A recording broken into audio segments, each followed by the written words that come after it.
peux pas croire qu'il y a juste 2 siècles, on castrait des hommes juste pour les empêcher de se masturber. Comme à quel point tu veux que les gens aient zéro fun dans leur vie. Bon, je pense que la masturbation, eh bien, pas mal tout le monde connaît ça. Même si aujourd'hui, c'est bien banal, saviez-vous que les Égyptiens avaient un festival complet consacré à la masturbation? Ils appelaient ça le festival de la fertilité. En gros, tout le monde se rendait proche du Nil, fleuve sacré pour les Égyptiens, puis ils faisaient ce qu'ils avaient à faire en plein dans le fleuve.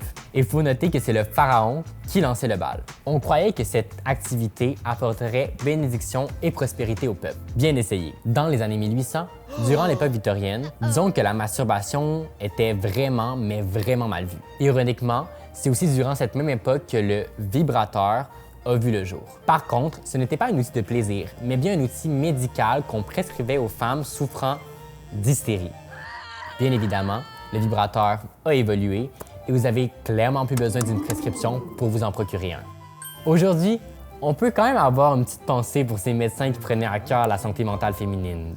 Aussi, il faut savoir que ça fait pas si longtemps que ça que la masturbation s'est acceptée socialement parlant. Du moins, chez nous. Jusqu'en 1972, la masturbation restera considérée comme un comportement anormal selon l'Association médicale américaine. C'est entre autres une des raisons pourquoi la circoncision était aussi répandue.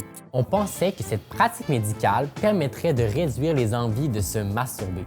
En tout cas, au-delà de tous ces fun facts, l'important, c'est surtout d'avoir du fun.